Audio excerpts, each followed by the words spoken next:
I'm going to give you an analogy to help you understand what I'm trying to get at. I haven't made my point yet.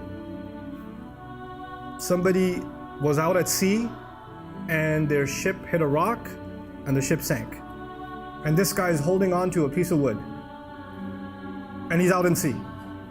And he's making dua to Allah. Now at that point, you can make two du'as. Ya Allah, transport me from here to an island immediately. Make the rain stop, make the storm stop. Or he could say, Ya Allah, give me the strength to overcome this difficulty. Now when he makes dua, Ya Allah, send me a helicopter right away, pick me up into the sky and get me to an island, and he makes dua over and over, helicopter, helicopter, helicopter, and no helicopter came, and then he says, Allah didn't even send a helicopter. I made so much dua for one. That's not fair. Forget it, I'm not making dua anymore. In other words, he's making dua, or for example, he wants the ocean to turn into land. Ya Allah, you have the power to change anything into anything.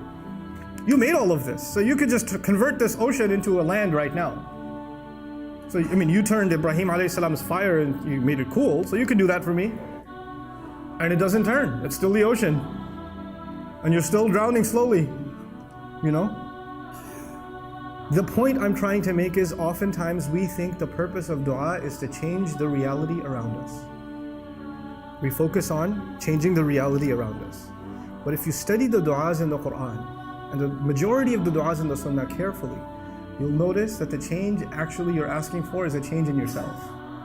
Ya Allah, I'm in a difficult test. Give me the ability to change the test. I'll give you a simpler example. Some student is about to go take an exam.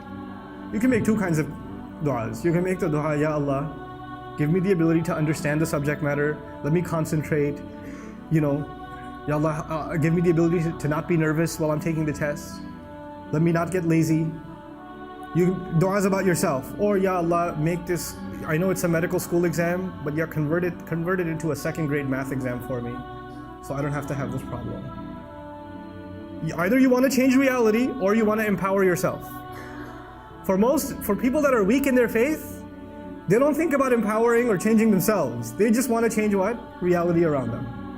And they keep asking Allah to change the reality around them, and does it change? No. And when it doesn't change, they blame Allah.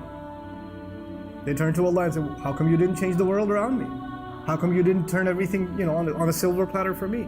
You want reality to submit to you, you truly have to learn first to submit to Allah. And you don't come to Allah when you need something. You don't just come to Allah when there's a problem. You come to Allah all the time. You're submissive before Allah constantly. Until that attitude is developed. And by the way, there will be a time when reality will submit around us. And that time is actually when we meet with Allah. Lahum ma yasha'un. They're going to have whatever they want. The problem is we want whatever we want right now. Allah says, I'll give you that. Right now you're going to experience some times of good and other times of test. And the only reason He gives you a test, is because He wants you to pass so you can qualify for that Jannah. He wants you to go through these trials because they will bring you closer to Him.